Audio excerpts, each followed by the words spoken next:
if economists were asked to study horses, they wouldn't go out and look at horses. They would sit in their offices and say to themselves, what would I do if I was a horse?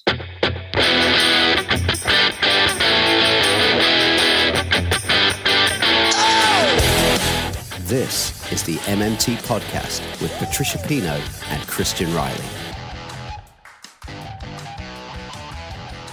Hi, I'm Christian Riley and welcome to the Modern Monetary Theory Podcast. You can find us on Twitter at MMT Podcast and you can support the show by going to patreon.com/MMT Podcast. For as little as $1 a month, you can get early access to all our episodes and patron-only episodes. A big thank you to all our supporters so far. At the beginning there, you heard our guest this week, author and Forbes contributor, Professor John T. Harvey. And we're going to be talking to him in a moment about his work on Contending Perspectives in Economics, which also happens to be the title of one of his books. Now, I don't remember where or when, but I once heard that economics is a bit like cough medicine in that nobody consumes it for fun, so people tend to choose a flavor they can tolerate. And because it's quite hard to present a theory of how we distribute things in the world as something that's separate from ideology and morality, it seems to me that economists over the years have worked extra hard to give their theories the flavor of science. In 1776, Adam Smith told us that humans had a natural propensity to truck, barter, and exchange, and we didn't really have the technology back then to isolate the truck, barter, and exchange genes, so we just ran with that story right up to the present moment, and even now, most economics textbooks work with the idea that our modern economies, even with their complex financial instruments, are basically still barter economies. And money's just something that sprung up spontaneously to solve the inconvenience of having to wait for someone to come along and offer you 20 chickens for your cow. Is that a good deal? Only the market knows. But there's this often overlooked passage in Adam Smith's Wealth of Nations that goes like this, quote, "A prince who should enact that a certain proportion of his taxes should be paid in a paper money of a certain kind might thereby give a certain value to this paper money," unquote. So here, Adam Smith is describing the mechanics of fiat currency or modern money as we've come to understand it. In our time and place, the nation state has taken the place of the prince, but the principle is still the same. An overarching authority, in our case a national government, decides what will be the national currency by choosing a token that it alone is allowed to issue. And that becomes the universally accepted unit of exchange by everybody under its authority because the government demands taxes be paid in this unique token. Here in the UK, this token is called the pound. So we have currency users, you, me, households, firms, and municipalities, and a currency issuer, the central government. Because the government is the monopoly issuer of the currency you use, it has to spend it into existence first before any tax revenue can be collected. As many MMT advocates like to put it, tax revenue does not fund central government spending. Rather, taxation is the vital mechanism that gets you to need the government's currency, allowing them to spend it, but the government's spending is never revenue constrained. This is true for all monetarily sovereign governments like the UK, the US, Japan, Canada, Australia, and New Zealand, to name a few. This is the MMT lens. And this is why many MMT advocates get quite animated when their governments let people suffer and die due to a lack of public services, based on the fallacy that a currency issuing government can run out of its own money. Unfortunately, we are now seeing what happens when you run health services along a just-in-time production model instead of building up capacity. It might work for a sandwich shop, but it's not up to the job of dealing with our urgent health and environmental crises. Of course, not everybody shares the same worldview. People choose different flavors of cough medicine, so we thought we'd catch up with the perfect economic diplomat, Professor John T. Harvey, to help us understand some of these other viewpoints, and we've linked to where you can get Professor Harvey's book, Contending Perspectives in Economics, in the show notes. Also in the show notes, there's a link to where you can support our podcast. If you can't find the link, you can go to patreon.com/MMT podcast. Support starts at $1 a month. That's 80 British pence at the time of recording. And you get early access to all our episodes and other patron-only content, including episodes where me and Patricia answer your MMT questions. Your financial support is so appreciated and necessary at this time, and we're really grateful for it. So thanks as ever for listening and sharing and helping get the word out about MMT. This is part 1 of a 2-part interview, and part 2 will be out next week. Thanks again. Let's dive in. Welcome one and all to the MMT podcast. I'm Christian Riley here with the wonderful Patricia Pino. Hi, Patricia. How are you? Hello. Not too bad. How are you? We're not too bad. I'm coping, and I am absolutely delighted to welcome back to the MMT podcast author, Forbes contributor, Cowboy economist, Professor John T. Harvey. Hi, John. How are you? Very well, thank you. Yeah, it's hard to think of anything to say nowadays, isn't it? When someone says, "What have you been up to?" And how are you? Been hanging around the house. I did clean the car today, so that was a big event. Yesterday I ironed some shirts, and I cannot tell you how good that felt to do something normal. Nobody can see on the podcast, of course, but we're doing this via Zoom right now. I'm wearing a freshly ironed shirt, so wow. Now it's not tucked in, but it is very nicely ironed. I ironed about 15 shirts yesterday. Right. So anyway, great stuff. Right. Okay. So we're recording the shirt for all to see. Thank you. And, thank you. So just to recap for people who haven't met you before, the fools, I think it's fair to say you kind of discovered you were an MMT economist, or at least an MMT-friendly economist, after you'd been one for quite a few years. Could you say a little bit about that? Yeah, I mean, I've known Randy Ray since he got his PhD, Pavlina Chernova since before she got hers, Stephanie Kelton since she got hers at least. I just thought we were doing economics.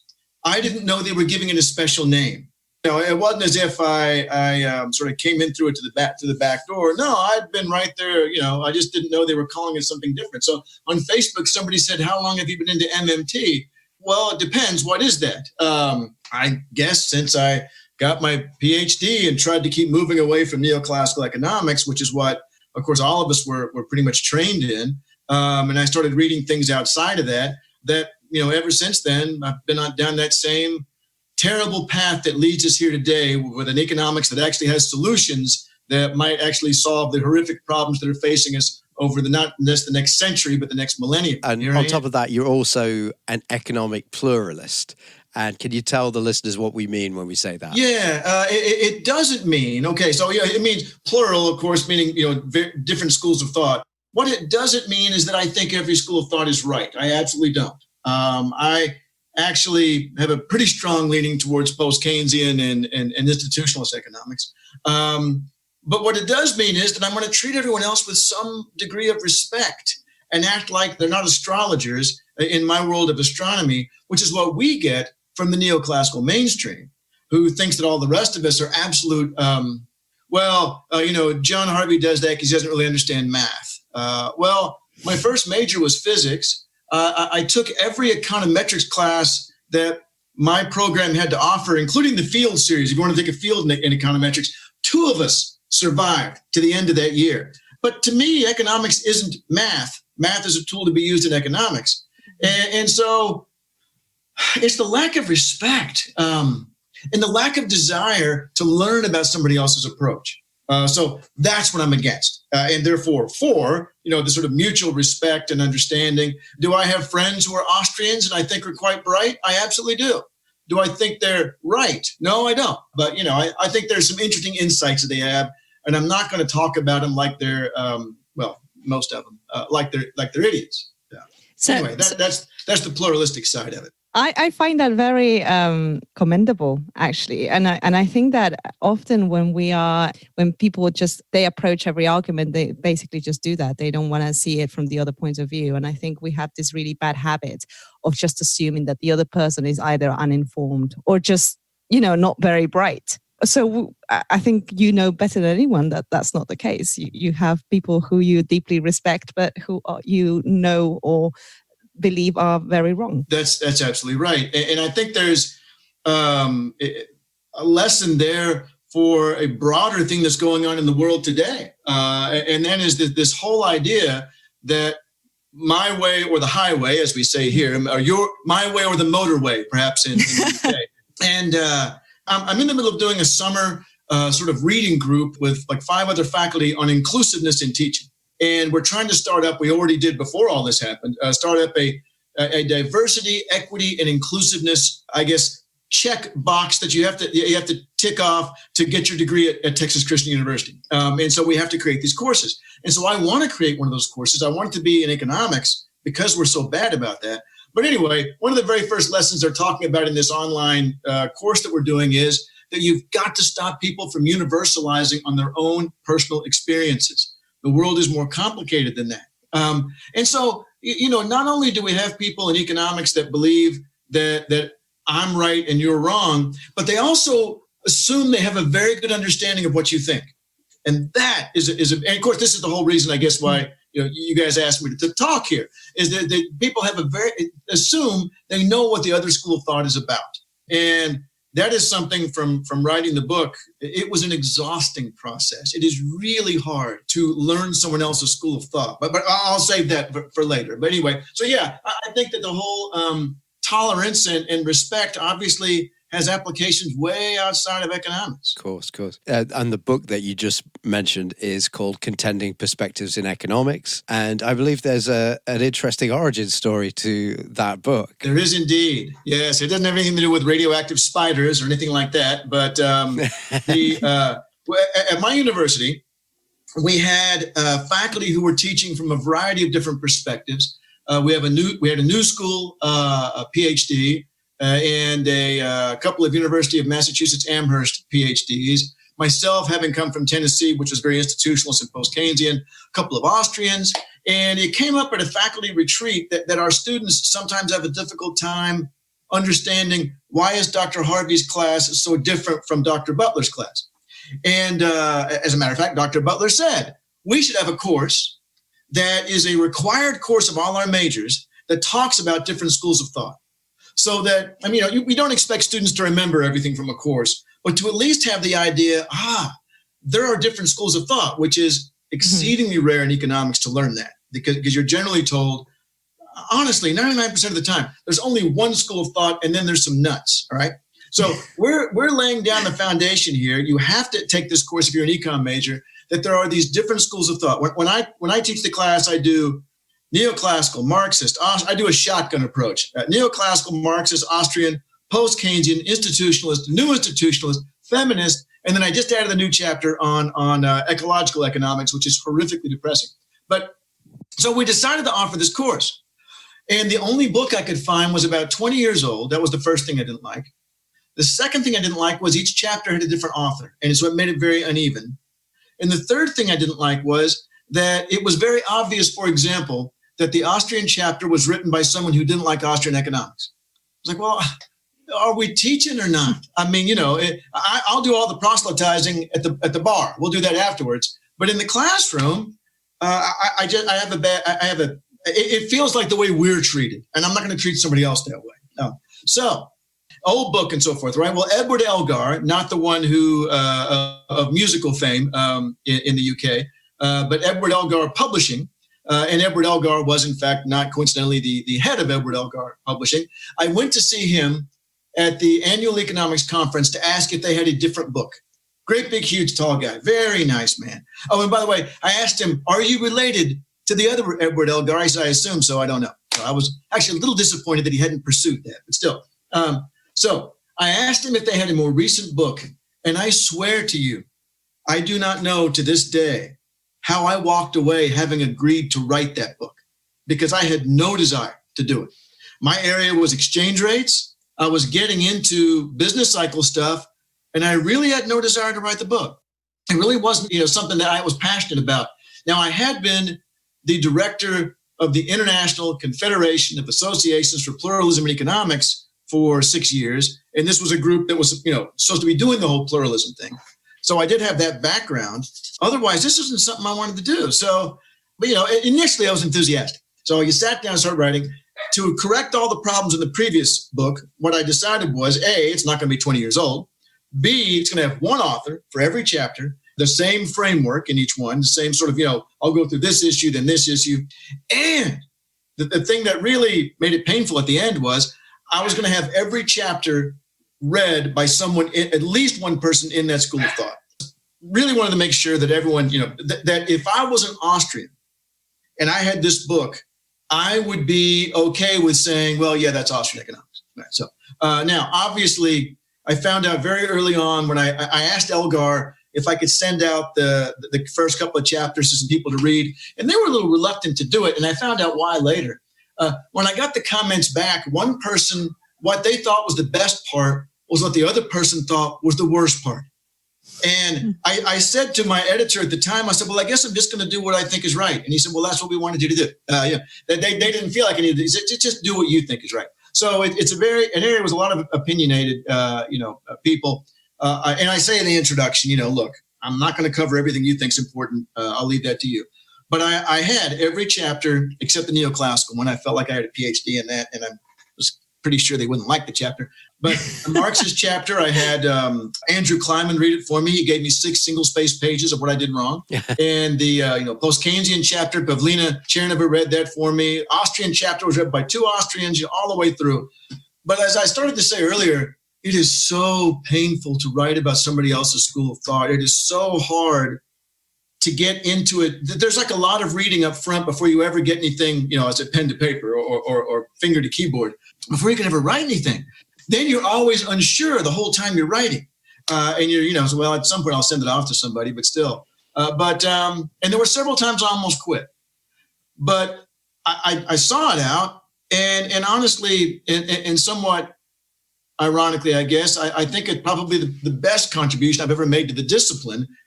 And I still don't like doing it. It's not an area I would want to continue to pursue. It's not something that I'm passionate about. I'm passionate about business cycles. I guess a lot of academics don't like talking about themselves unless they're in a business school. But I think it's actually pretty unique and pretty good. I did something right.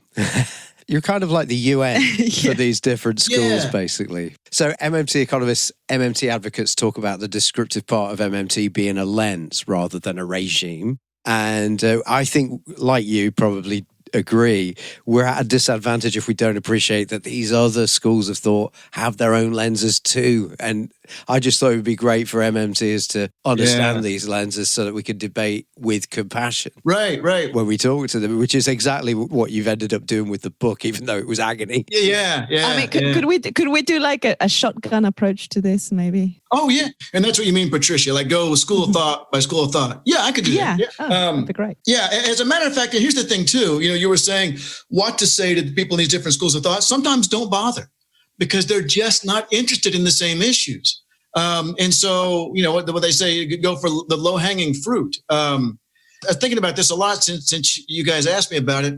First of all, for Marxists, my God, that covers a wide range, what Marxism is. In fact, I mentioned Andrew Kleinman, who is a well-known Marxist scholar. And when I first asked him about doing this, his initial reaction was, I'm not even sure Marxism exists anymore. That it's been all so splintered and this person's applying this part, but not this part, and so on. So in the book, I had to stick with Marx. I thought, okay, well, certainly they have something to do with Marx, I would assume. So we'll just stick with Marx and know that there are many directions that it goes. There's Marxist poetry. And I don't know if there's Marxist medicine. There could be, I don't know, Marxist. Certainly in the Soviet Union, they had sort of Marxist versions of science. And so it's a bit difficult to narrow it down. But so let's just talk about Marx then. If you're sort of a strict Marxist, my guess would be they don't really give a crap about, how the government funds spending, that really they're more worried about the internal contradictions of capitalism and the exploitation, alienation, and the eventual evolution of the economic system from capitalism to socialism to communism. And really, to some extent, MMT, I don't want to say it's a compromise solution within a market system. Well, they don't want a compromise solution with the market system. They want to get rid of the of private ownership of the means of production. So I would guess, and this is a sort of question I ask on exams, if you were a Marxist, what would your reaction be to such and such a theory? And I try to be flexible about the answers that I receive. But my gut would be, oh, yeah, that's great. I don't really give a crap. I mean, because that's not what I care about. I just finished an article on business cycles from different perspectives. And I tried to do a Marxist section. And the Marxist literature I found was back and forth about what Marx believed about business cycles. And I finally went with what the last person said. And that was, the last person I read, was that Marx wasn't setting out to say, boy, I'd like a theory of business cycles so that the average entrepreneur can anticipate the next downturn. There's a theory of crisis in Marx. But only insofar as that's important to the evolution, that Hegelian dialectic through time. So if you're a strict Marxist, that's what you would care about. Now, I know other people, I started to mention his name. I guess it's okay. I don't know. Simon Moat is a friend of mine in the UK. He likes a lot of Marxist stuff, but he doesn't, but some of the stuff I don't like. So I could see Simon being interested. He may well be. I don't know. I've never, come up with him, but he's interested in post-Keynesian and Marxist and so forth. For example, one thing that you don't necessarily get in post-Keynesian or in MMT stuff is a focus on class. And when you do that, then you get you can do if you want to, but it's not an obvious focal point. So you can talk about income distribution and so forth. My first pellet from my shotgun is Marxism. And I would say that a strict Marxist, like, why are you boring me with these details about capitalism? It's going to destroy itself. And that's what I'm interested in. Again, I don't know how many strict Marxists there are left anymore. Maybe Joe Strummer. Of course, he's passed on as well. All right. So the next chapter in the book, actually, let me back up to the Neoclassicals, because they're the first chapter. And there's a hell of a lot more of them than anybody else. So if you wanted to make some inroads, you really need to know how to talk to them. Now, first of all, it's a huge school of thought. So it'd be like saying, today I'm going to talk about Catholics. All Catholics believe X, Y, and Z. And unless you narrow down X, Y, and Z to Jesus being the Son of God, and then there's quite a bit of variety. Having gone to 12 years of Catholic school, I know there's quite a bit of variety within the religion. So there's going to be a lot of variety within mainstream economics. But there's a general sense in mainstream economics, the economy fixes itself. That's problem number one. That unemployment is a disequilibrium situation that will cause wages to fall, and therefore firms will hire people and they won't be unemployed anymore. So, and to me, one of the key things, and whenever I talk about MMT, I don't start with government spending and so forth. I start with unemployment because there's a problem. All right. There's a problem to be solved. And I'd rather pose the problem first and then say, okay, how can we go about solving it? Because then you got to, sort of pique the audience's interest. And that's also how I think about it. But if you already don't think unemployment's a problem, that it's going to fix itself, then it's hard to get through when you have this different worldview. I remember in grad school, I really wanted to love macro. That's what I wanted to do. My macro classes were so boring. And apparently within neoclassicism, the macro classes are very unpopular. Apparently, recently, there was a suggestion by some professor at a major institution, maybe it should be dropped from the core series of courses that every PhD has to take, to drop macroeconomics, the economics that talks about unemployment, inflation, GDP growth. Just drop it. It's optional if you want to learn about it, but you don't have to. So there's problem number one. Now that problem and a couple of things that probably aren't worth going into lead into another problem in that they have a very unrealistic view of the way the financial system works. And I mean the private sector. Before we even get to the government, just the private sector alone, because the economy is sort of automatically fixing itself, the private sector is passively supplying the funds that are necessary. That the private sector is almost like, these days are gone now, well, you just had the little price gun at the grocery store, and oh my God, look, the price gun is changing the prices. Well, no, the manager is, and so the financial sector is the price gun. It is simply acting on the wishes of the entrepreneurs who need funding and so forth. It is providing funding. If you have a bad idea, you don't get funding. And then, of course, they come from this, all of the money that is loaned is from somebody else's savings. It just falls apart there. It's absolutely, in fact, I just wrote a chapter for a book that Simon, I mentioned earlier, is co-editing. And when you're writing a chapter for a book, you can just sort of let things out. And so I just trashed neoclassical macroeconomics to the point that one of the editors of the publishing company said, "Can you remove that sentence? That might be libelous." So I went back and had to take out where I was trashing the Royal Economic Society. Okay. Yeah. No, I couldn't prove my point, but by God, I felt it's pretty true. So yeah, I'll take it down. So, but point being that from the neoclassical perspective, my God, it's so hard. Our new PhDs in the department really don't know much macro because they don't really care. They're doing the whole constrained maximization. I don't know if you're familiar with that or not, we have this limited amount of resources and we want this many guns and this many butter. How can we achieve that? What are the trade-offs? And trade-offs, opportunity cost. And opportunity cost and trade-offs only exist at full employment. At less than full employment, you can have more without giving something up.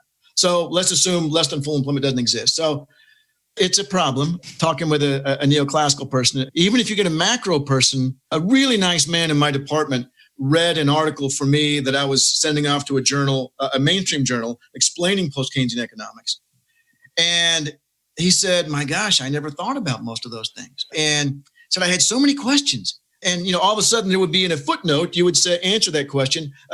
For example, let me go back to the financial system. The whole idea that the financial system creates spending power through credit. I learned that after I got my PhD.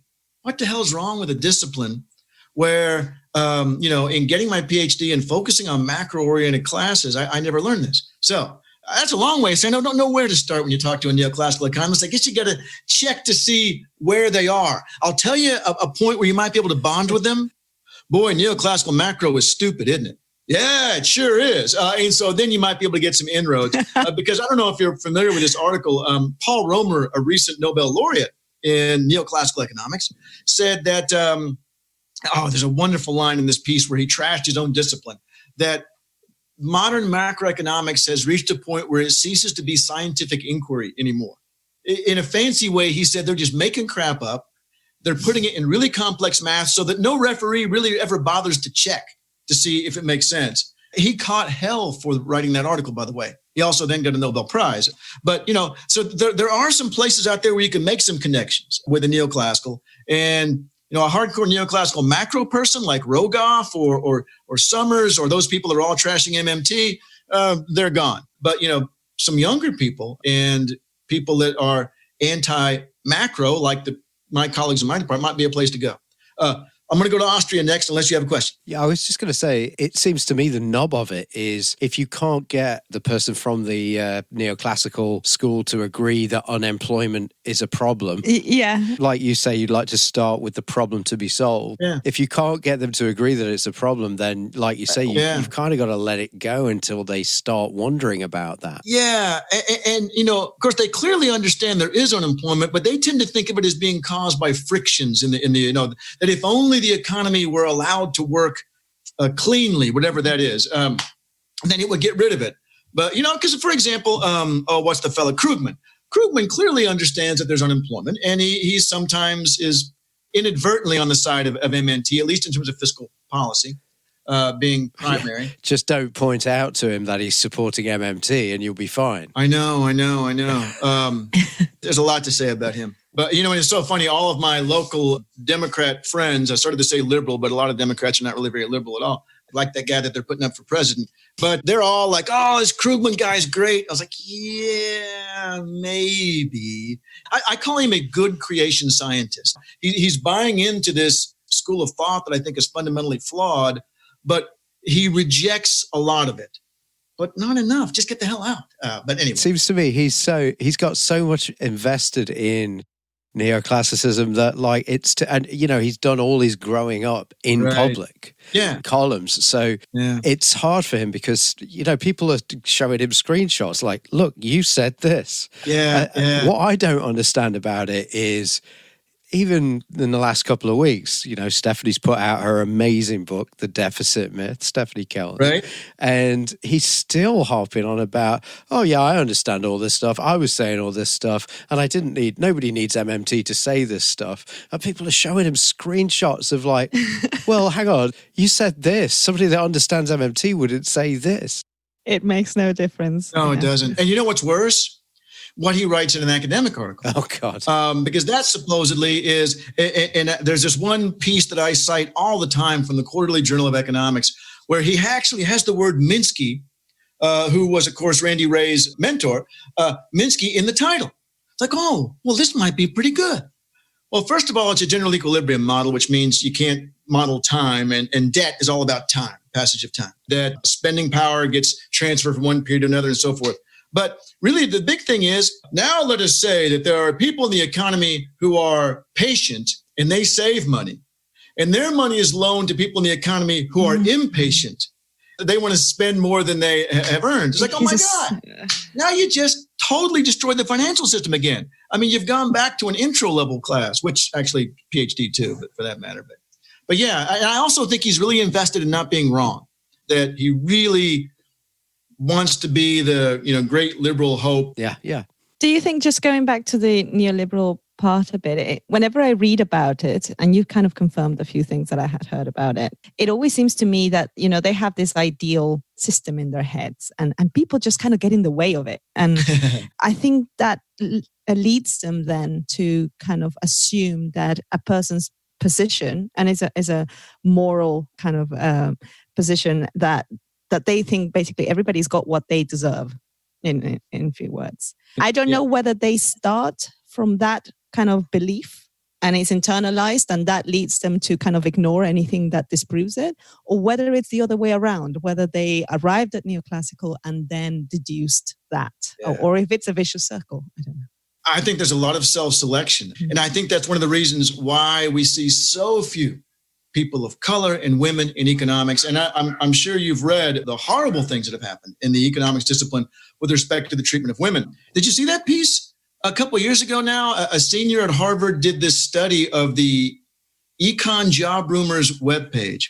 And what she did was, basically just did this search, some sort of machine learning thing, I don't know, what words were used most exclusively for women and what words were used most exclusively for men. Now, this is among, now anyone can sign up and it's anonymous. So there is some question as to whether or not, these were actually budding PhD economists, but some of them certainly were. But the words that were used most commonly solely for women were so horrific that I think it was the Washington Post redacted some of them. They just wouldn't even show you in the paper what was used most commonly for women. And this caused a lot of controversy. There was some question of whether or not, the research method. So, well, she was a senior in college. It was a really good paper for a senior in college. And quite honestly, it fit very well with other issues going on. For example, we're still struggling. And this is one of the reasons why I'm in that inclusiveness summer reading group and want to create this econ class. We're still lagging behind the natural sciences in attracting women. Well, it's all the math. It must not be. It can't be. Not. Oh, I found a wonderful piece from the Federal Reserve Bank of Cleveland trying to encourage diversity and inclusiveness in economics, written by a woman who was a professor at a university nearby Cleveland. I can't remember where it was now. But she said, gosh, we need, different viewpoints. Oh, absolutely.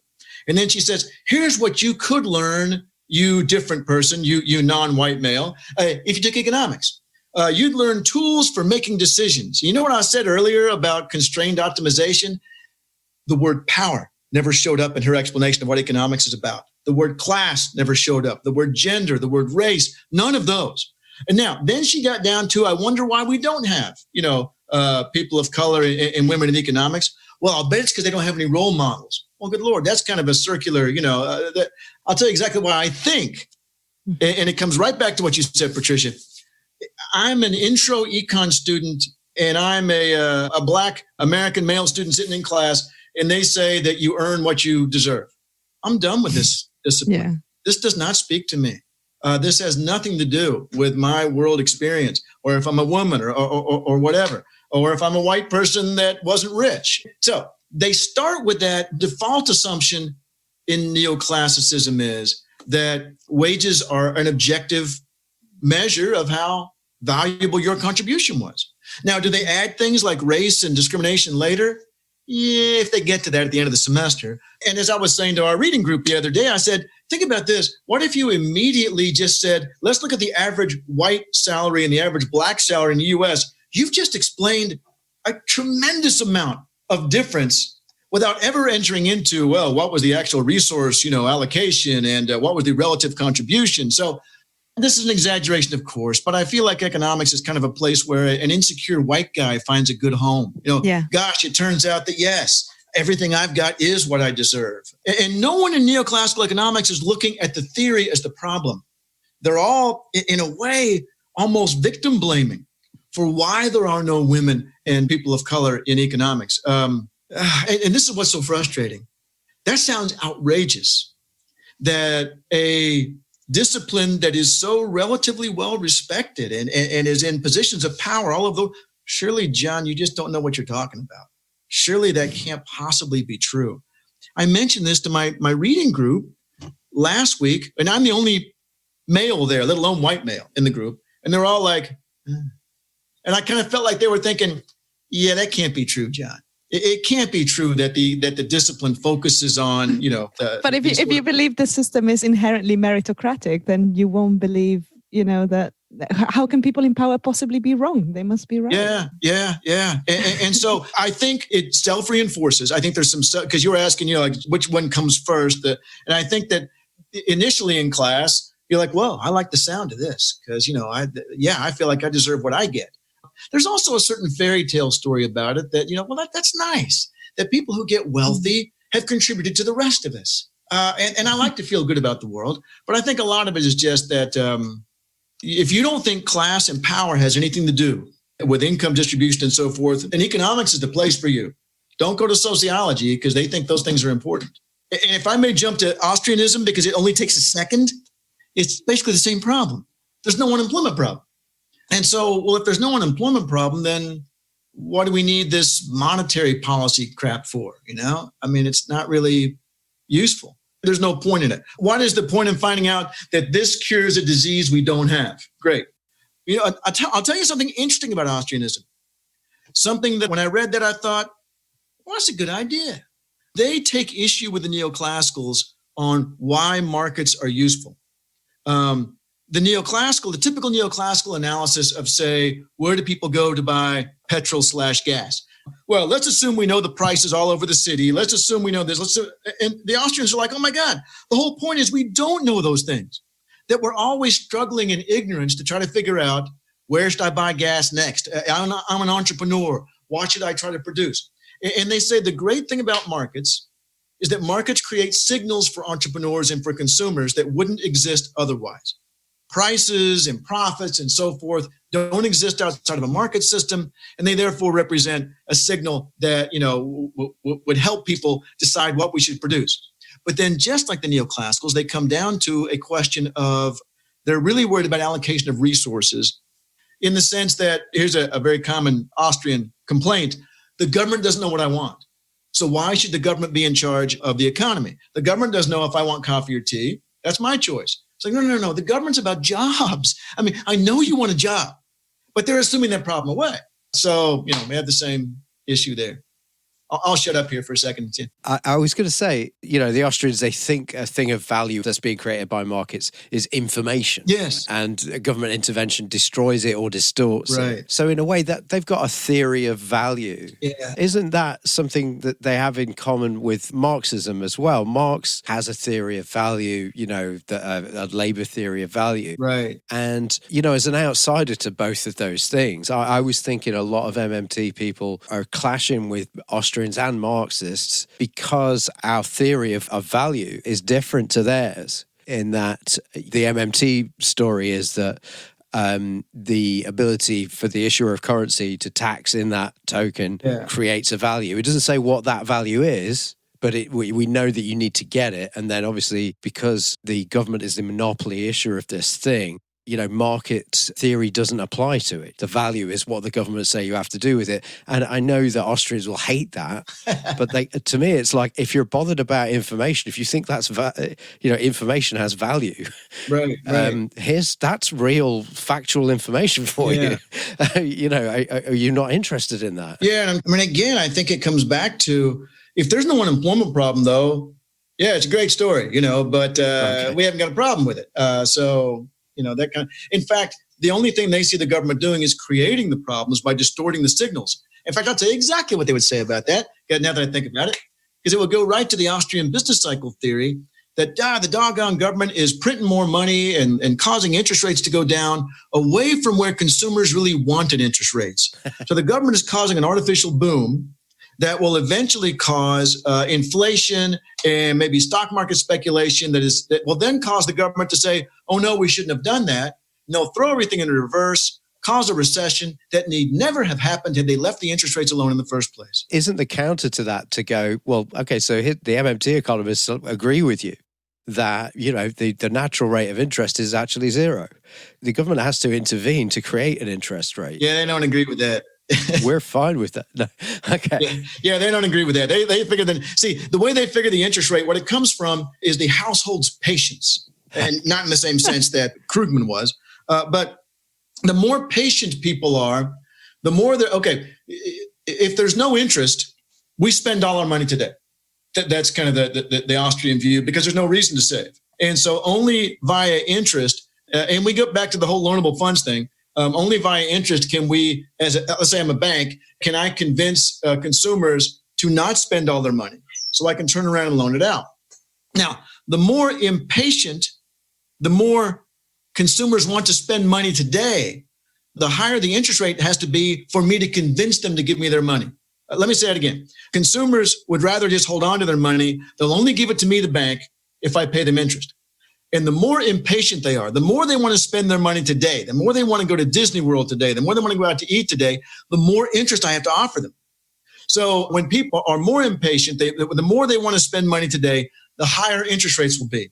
And the higher interest rates are, the less investment will be, which is what consumers wanted. Consumers didn't want resources allocated towards future goods and services. They wanted today's goods and services.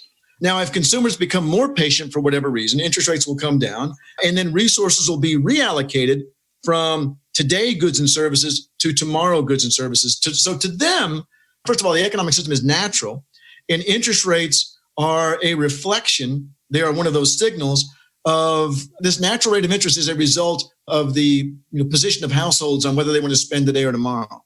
Right. And sometimes I would go over this stuff in the book and I would think, oh, wait a minute. Well, that's why I had somebody read every chapter for me. And on this one, I actually followed up with a Facebook friend who's a really, really nice man who's an Austrian. So a lot of this is coming from him. He calls himself a punk Austrian. He says that he is sitting on the shoulders of giants while also kicking them in the, and I will stop right there. But really nice guy. It's just such a different, in the book, one of the things I do is in every chapter, I say, okay, what is this school of thought's view of justice? Because everyone's concerned about justice. What does a just world look like as an economist? And what is their view of human nature? And these are things we typically don't talk about. And I think this is what ends up getting down to the things you guys are thinking about, is that what are the deeper unstated assumptions that even the adherents don't really think about too much because they just take it for granted. And that was a fun and really difficult part of the book to write. It's not a way in to say, look, the interest rate is what the government says it is. We know you know this because you've got a problem with it. Right. That's what you hate about the government. But it can't help but set an interest rate because it's a government monopoly. The currency is a government monopoly. You could most certainly say that the government sets the interest rate and they would say, yeah, that's bad. Yeah. We shouldn't allow that to happen. But at least we agree. Yeah, that's right. But then their solution would be to, first of all, and I don't understand all this stuff very clearly, have like free banking. Banks are not allowed to do the fractional reserve thing and thereby create new spending power, even in the private sector. That really banks should be a warehouse for people to put their money, and you pay to put your money in the bank. Or I guess the banks could pay you to loan it out to somebody else, but banks can only loan out what you deposited. So they want a complete overhaul of the financial system. So even if they agree with you on, yeah, you're right, the Fed can set the interest rate, but you're so far apart everywhere else. I'm just not sure what you do. Let's put it this way. If I was going to try to convince an Austrian of an MMT view, I wouldn't start with anything that had to do with MMT. I would go back to things about human nature and about the operation of the market system, because by the time you get to the issues that MMT are about, you've already diverged so far, there's no point. Right. Was that just to maybe give the Austrians a little bit of credit?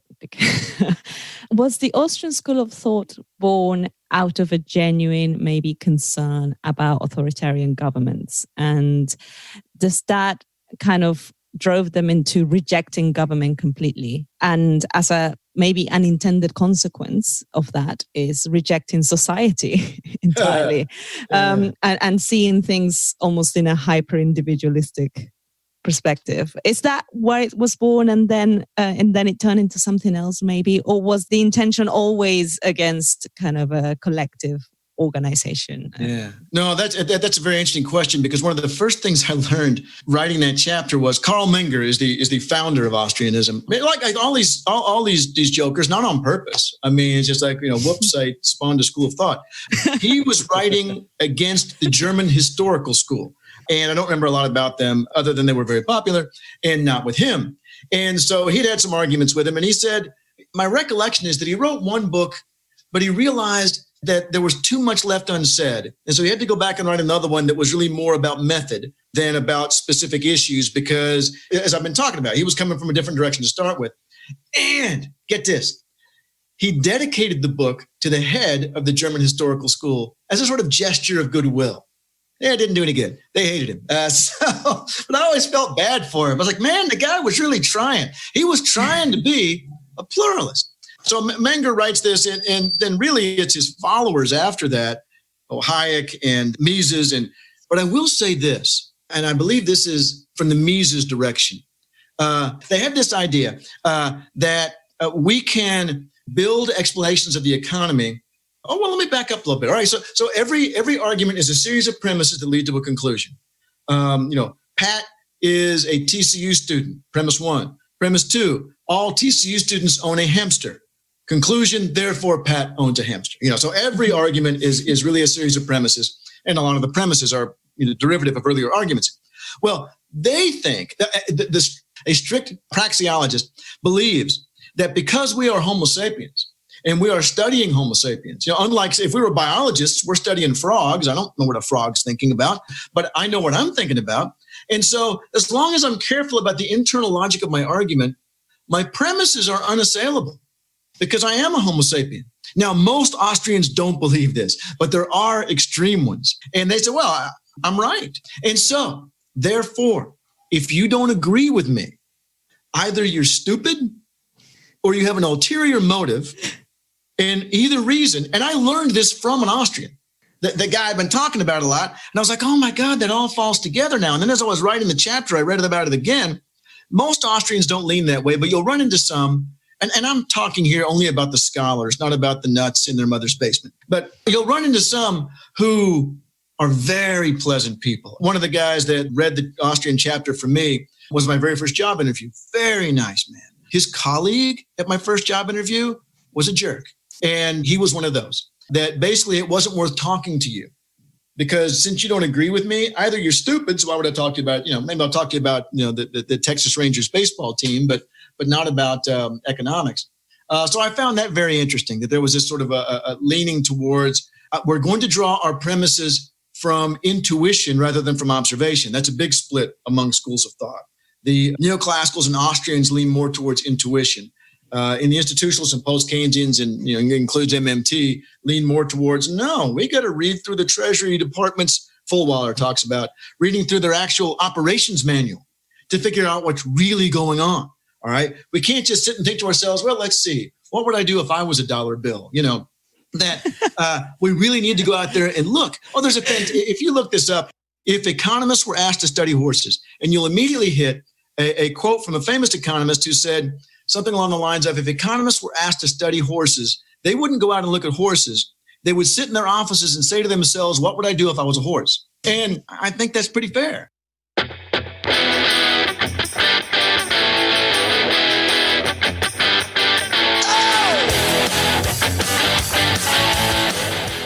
was the MMT Podcast with Patricia Pino and Christian Riley. Don't forget, you can support the show through Patreon starting at $1 a month and get early access to all our episodes and patron-only episodes. You can do that by going to patreon.com/MMT Podcast. You can also find me on Twitter at MMT Podcast, and you can find Patricia on Twitter at Patricia N. Pino. And you can email us at mmtpodcast@outlook.com. Editing and post-production was by Damien Caldwell. Thanks for listening.